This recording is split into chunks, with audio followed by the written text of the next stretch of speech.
En voilà un qui va mettre les watts ce soir. David Watts, le néo-zélandais, le kiwi qu'on surnomme aussi de Wolverine, 82 kg et demi, 1m80, 33 ans. Et il vient affronter notre légende polynésienne, Taiki Nauta. Alors c'est marrant, quand j'ai vu l'entrée de l'Australien, c'est ça, j'ai cru Néo-Zélandais qu'on allait assister à l'entrée de l'Undertaker avec les cloches qui sonnaient, mais non. C'est bien un combattant néo-zélandais qui fait son entrée, spécialiste apparemment en MMA, mais aussi en strike, puisqu'il adore les low kicks. Et c'est un officier de police. Ouais, un police officer. Est-ce qu'il va mettre au pas, va mettre à l'arrêté Kinauta? Pas sûr. On aura ce soir un officier de police contre gardien de prison. Duel d'uniforme. C'est le combat de la loi, c'est ça. Alors sur quelle musique Taiki fera son entrée ce soir? On a l'habitude de l'entendre faire son entrée sur des musiques d'Angelo. Est-ce qu'il va garder ce rituel?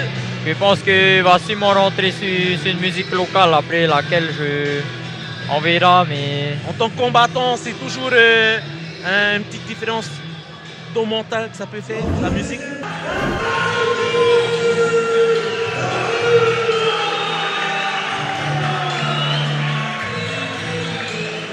Et là, notre Taiki Nauta qui reste fidèle à ses traditions. Il disait juste avant qu'il avait l'habitude de faire ses entrées sur une musique d'Angelo. C'est comme tu disais, Beteo, ça permet aux combattants de puiser son énergie.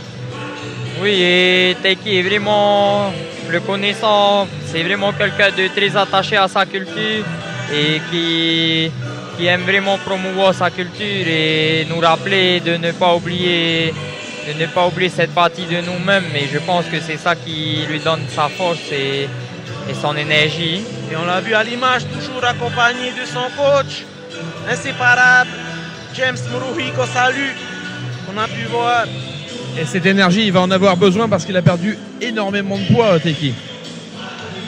Il était à plus de 100 kg, il est maintenant à 82. Il est d'ailleurs pas parvenu tout à fait à arriver à la pesée. Alors là, on nous donne des points un petit peu différents. On nous avait donné 82, maintenant c'est 86. Alors je ne sais pas exactement. Mais en tout cas, il a perdu beaucoup. Il me disait hier que c'était un peu difficile. Et il remercie aussi son adversaire d'avoir accepté le combat alors qu'il est légèrement au-dessus du poids.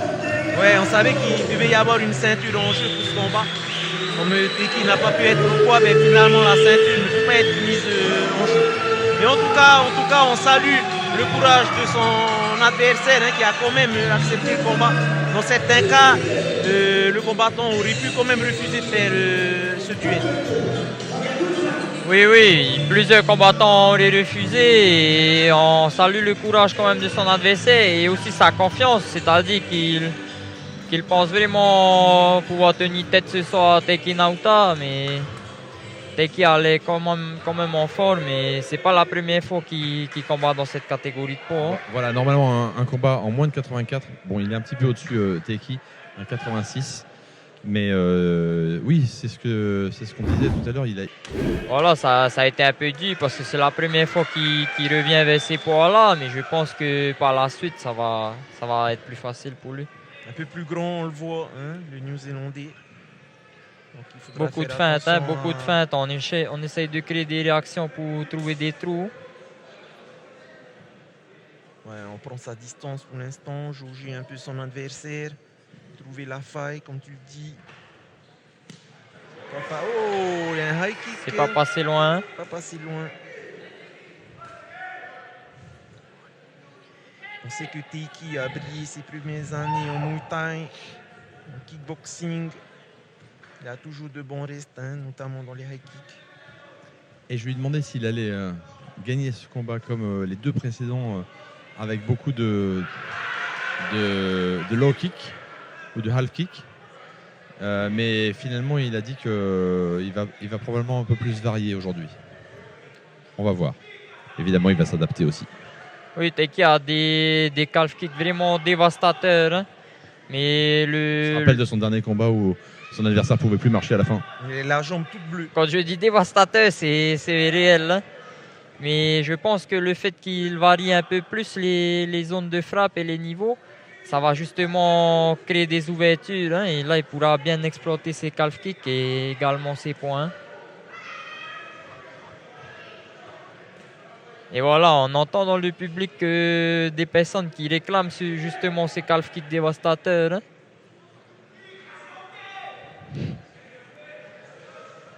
Il attend le bon moment pour le sortir alors. À la fin de frappe. Bon cadrage, il l'amène au sol. Allez. Teiki est très très fort hein, lorsqu'il vous contrôle et qu'il est au-dessus. C'est vrai que d'habitude, on a l'habitude de le voir entrer dans la bagarre, dans la guerre, hein, avec des coups strike. Pour l'instant, il essaie de faire de la différence au sol. Il a une très très bonne lutte. Hein.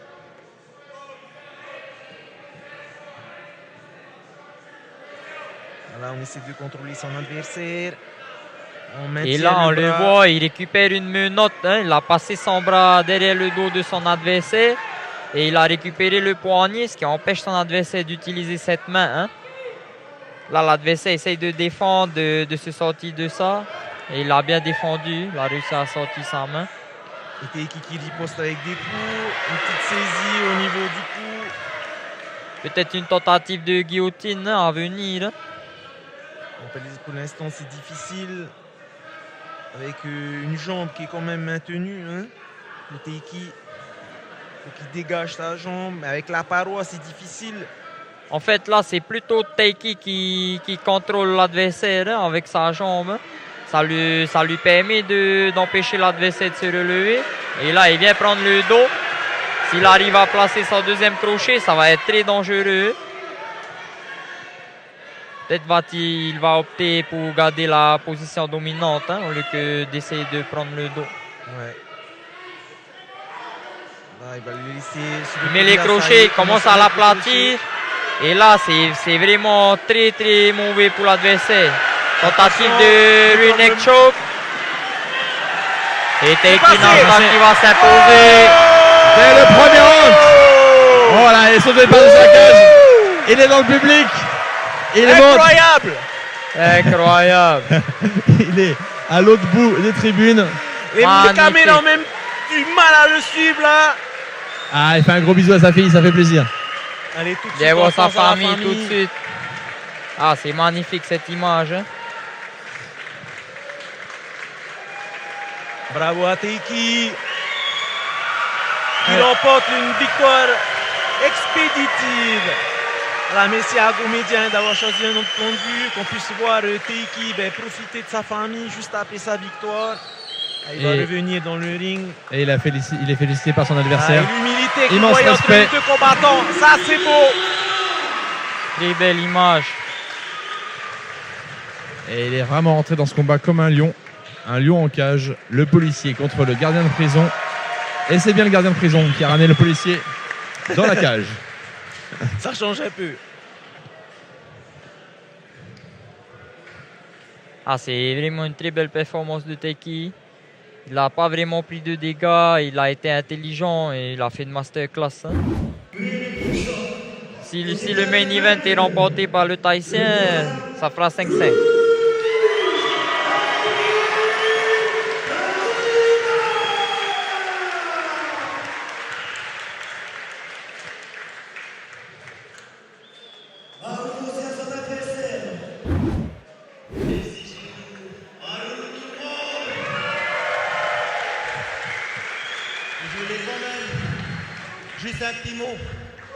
Je m'excuse devant mon co-adverse. J'ai pas fait le poids hier. Je me cache pas que j'ai pas fait le poids. J'ai chié ma race. Je suis allé jusqu'au bout. Mais c'était vraiment impossible. Donc, je tiens à remercier. Si vous pouvez un tonnerre d'applaudissements, s'il vous plaît. David. That's for you, brother. Du coup, Maruru à tout le monde. Vous êtes vraiment énorme. À chaque fois qu'on est là, vous êtes là pour supporter. On sent carrément le mana. Maruru te atua. Voilà, merci. En tout cas, on appuie le mic qui ne veut pas du micro de Mike. me. Alors Teki, tu as déjà fait une petite déclaration, mais est-ce que tu peux revenir sur ce combat ultra rapide? On avait l'habitude de devoir gagner beaucoup avec des calf kicks ces derniers temps, et puis cette fois ça a été complètement différent. C'était ton game plan, ou de toute façon tu t'adaptes? Exactement, it's all about the game plan, hein? Ça veut dire que tout est une question de plan de jeu. Là, comme tout le monde le sait, mes derniers combats, je suis sorti avec la gueule défigurée, du coup c'était hot. Et là, le plan c'était de vite finir et de rentrer intact et pouvoir retourner au boulot dès lundi, quoi. La routine. On a fait des remarques au travail. On connaît la suite. J'ai pas compris. On a fait des remarques au travail, c'est ça le problème? Non, ça n'a rien à voir. En tout cas, big up à tous ceux et celles avec qui je bosse. Maruru pour tous les switches. Enfin, vous savez de quoi je parle du coup. Maruru. Est-ce que tu peux nous parler un petit peu de la suite pour toi? On voit que tu as changé de catégorie. Est-ce que tu seras plus à l'aise dans une catégorie un petit peu supérieure? Je ne veux pas dire que je suis plus à l'aise en supérieur, mais là, je me sens bien. C'est juste que j'ai déconné, comme j'avais dit là précédemment, j'ai déconné par rapport à mon cutting. J'ai mal géré, du coup, voilà, j'ai eu 1,4 kg en plus. Et voilà, je tiens vraiment à remercier mon adversaire. Il aurait pu ne pas combattre, ce que je peux comprendre. Mais là, voilà, c'est un... Mais là, tu vas rester en moins de 84, c'est ça ton objectif? Voilà, pour l'instant, ouais, en moins de 84. Après, si c'est possible de faire mieux, on verra. Mais voilà, respect à mon adversaire. Et ça fait quand même une quinzaine d'années qu'il fait du kickboxing. Du coup, vous avez bien vu, il a des bons kicks, un bon range, tout ça. Et voilà, j'ai essayé de m'adapter, on a essayé de nous adapter avec notre coin. Du coup, voilà. Maruru, en tout cas, tout le monde, Joe, méchant le mana encore, t'es fin. Méchant le combat aussi, bravo.